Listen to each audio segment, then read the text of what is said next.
यहाँ के मुतालिक कई लोगों ने मुझसे कहा कि मोड़ासा के लोग बड़े अकीदतमंद लोग हैं और बड़े बड़े उलमा से वाबस्ता रहे, मशाइख से, लेकिन हालिया दिनों में इनके अंदर सुलह कुल्लियत आ रही है। सुलह कुल्लियत का मतलब क्या है? अरे ये भी अच्छा वो भी अच्छा, यानी कांग्रेस बनने वाले, सबको लेकर के चलना। वो अलग कांग्रेस है, यहां अलग कांग्रेस है। मेरे अजीजों, दर हकीकत ये मुनाफिक का दूसरा नाम है। मुनाफिक जो कभी इधर नजर आए कभी उधर नजर आए।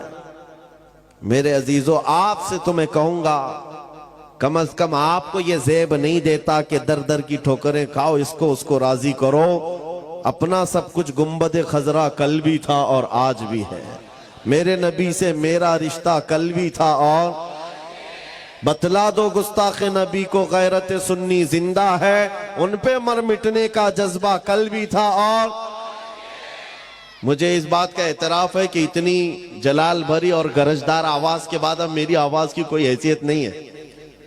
जामी मियां साहब जिस तरह से गरजते हैं, ना मेरे पास उतनी आवाज है ना उतना मजबूत गला है, वो उनको ज़ेब देता है। हाँ, लेकिन मैंने सुना है सैयदना अबू बकर सिद्दीक रदी अल्लाह ताला अन्हु का तीर का निशान कभी खता नहीं जाता था, बड़ा सटीक निशाना था। मैंने ये महसूस किया है कि जब भी हम कहीं निशाना लगाते हैं बराबर कुत्तों को पहुंचता है। इतना तो है, हम बहुत ज्यादा गरज तो नहीं पाते तकरीर के जरिए से। नाजिम भी सही कह रहे थे, ना हमारे तकरीर में जुमलों की रमक दमक कुछ नहीं है। हाँ, बस ये है हुजूर पाक सल्लल्लाहु ताला अलैहि वसल्लम की, उनके दरबार की चाकरी और नौकरी बुजुर्गों ने हमारी गुत्थी में डाला। माओ से हमने सिर्फ दूध नहीं पिया, हुजूर की मोहब्बत भी पिया है। तो अब बात करेंगे तो हुजूर पाक सल्लल्लाहु ताला अलैहि वसल्लम की इज्जत के लिए बात करेंगे।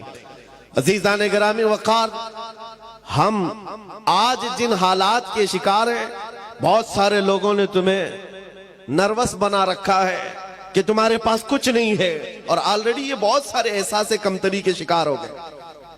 मैं इस तरह का कायल नहीं हूं, बुराइयां बहुत सारी हैं हमारे अंदर, उसकी इस्लाह होगी, लेकिन इसका मतलब ये नहीं है कि उम्मत पूरी खत्म हो गई।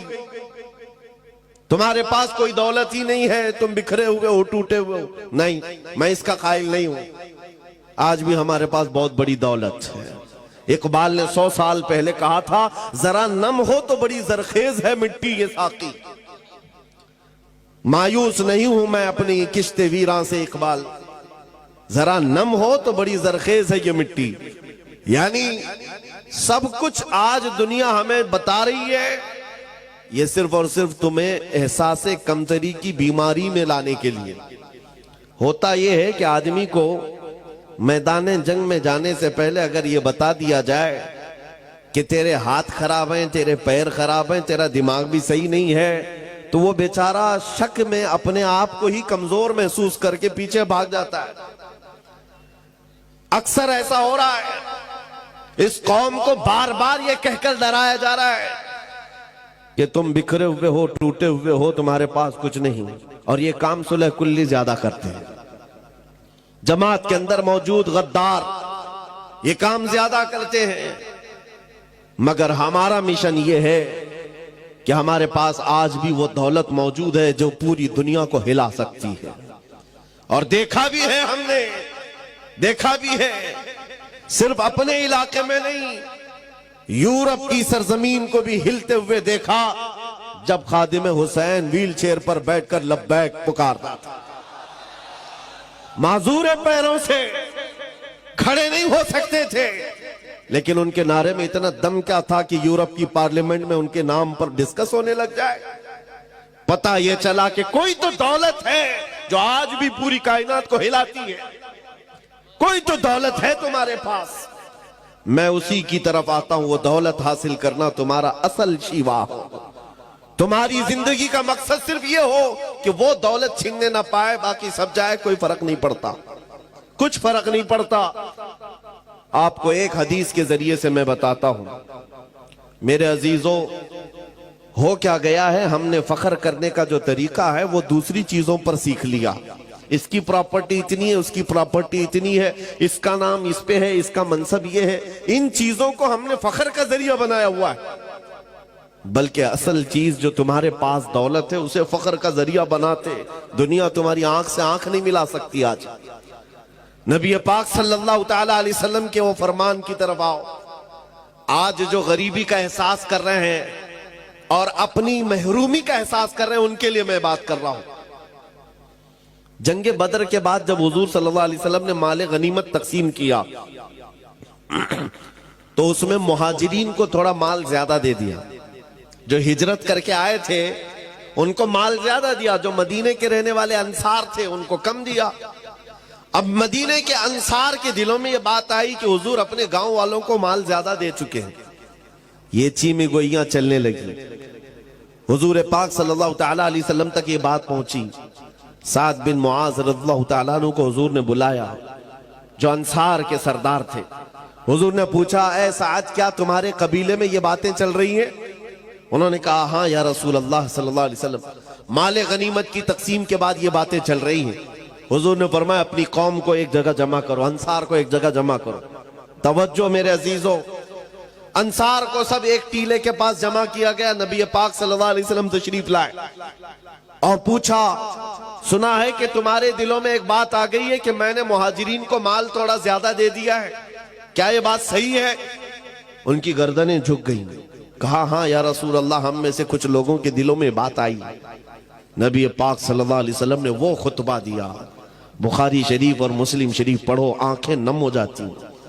अल्लाह के हबीब सल्लल्लाहु तआला अलैहि वसल्लम ने अंसार से कहा, हाँ ये तुम कह सकते हो ए अंसार कि हम मक्का छोड़कर आए थे, घर नहीं था, तुमने घर दिया। हमारे पास कोई थे नहीं, तुमने आसरा दिया। लेकिन क्या ये बात सच नहीं कि तुम गुमराह थे, अल्लाह ने मेरे जरिए तुम्हें हिदायत दी? तुम बिखरे हुए थे, अल्लाह ने मेरे जरिए तुम्हें मुत्तहिद किया। तुमको अल्लाह ताला ने मेरे जरिए से इज्जत दिया। अंसार ये खुतबा हुजूर का सुन करके रोने लग गए। और उसके बाद जो जुमला मुझे बताना है इस हदीस से वो ये, आखिर में मेरे आका सल्लल्लाहु अलैहि वसल्लम इस खुतबे के क्या फरमाते हैं, वही मेरा टॉपिक है। हुजूर फरमाते हैं, ऐ अंसार की जमात, क्या तुम इस बात पर राजी नहीं हो कि दुनिया वाले माल लेकर के जाएं और तुम अल्लाह का रसूल लेकर के जाओ? तुम अल्लाह का रसूल ले जाओ। अंसार कहते उस दिन इतना रोए थे कि उनकी दाढ़ियों से भी आंसू के कतरे टपक रहे थे। जब रसूल पाक मिल गए तो फिर क्या है। आज वही मैं कहता हूं मेरे अजीजों, तुम्हारे पास वो दौलत है कि अगर नाम लो तो बेइख्तियार तुम्हारे अंगूठे लबों से लग जाते। आज भी वो दौलत है कि नहीं है? मुअज्जिन मस्जिद में पुकार रहा है, अशहदु अन्ना मुहम्मदर रसूलुल्लाह, तुम रास्ते पर चल रहे हो लेकिन अंगूठे चूम लेते हो। ये वो दौलत है जो तुम्हारे सीनों में मौजूद है। जब हुजूर की बात आए चेहरों पर एक अलग रंगत आ जाती है। एक नात खां को पढ़ते हुए देखो, अगर हकीकत में हुजूर का तस्वुर लेकर के कोई सुनता है, उसके चेहरे की रमक दमक बताती है कि दिल कितना उजाला। आज भी तुम्हारे पास वो दौलत है, और अगर ये दौलत नहीं होती तो ये मीडिया के दज्जाली भेड़िए क्यों भौंक रहे होते? क्यों भौंक रहे होते? उन्हें तो पता है ये 14% है, यहां पर शुमार भी है ना, 14% है। हमारे लिए Shri Krishna report, Sachar committee report, सब कुछ है इनके पास। जो 10-10 साल सर्वे किए हुए जजेस ने रिपोर्ट पेश किया है सुप्रीम कोर्ट को कि मुसलमानों की हालत दलितों से भी नीचे है, बैकवर्ड हैं ये लोग, एजुकेशन में कम है, माल में भी कम है, ओहदों में भी कम है, डिपार्टमेंट में भी नहीं है, फौज में भी नहीं है। ये रिपोर्टें क्या ये मीडिया के दज्जाल नहीं पढ़ते? सब पता है, सब पता है, लेकिन बार बार हम पर भोंकते क्यों हैं? कभी सोचा आपने, जो कौम अपना एक ढंग का लीडर नहीं रखती, जो कौम के पास इत्तेहाद नहीं है, ये मीडिया 24 घंटे इस कौम को निशाने पर रखा क्यों है? बात सिर्फ ये है कि तुम कहते हो हमारे पास कुछ नहीं, वो बार बार कहते हैं तेरे पास कुछ है, तेरे पास कुछ है।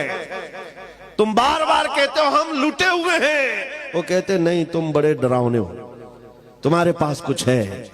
जिसको इकबाल कहता है कुछ बात तो है कि मिटती नहीं हस्ती हमारी, कुछ बात तो है कि मिटती नहीं हस्ती हमारी। सदियों रहा है दुश्मन दौरे जमा हमारा, तौहीद की अमानत सीनों में है हमारे, आसान नहीं मिटाना नामो निशा हमारा। मेरे अजीजों, जिस दौलत को मैं आपके सामने रख रहा हूं वही हमारे फख्र का जरिया है। इकबाल ने तो दीन की डेफिनेशन जो की है वो क्या है? टोपियां लगाकर घूमना दीन नहीं, दाढ़ियां सजा करके घूमना इसी को दीन नहीं कहा जाता, जुब्बों को दीन नहीं कहा जाता। दीन क्या है? बमुस्तफा बरसा खैश के दी हमाओस, अपने आप को नबी के कदमों तक पहुंचा दे, दीन इसी का नाम है।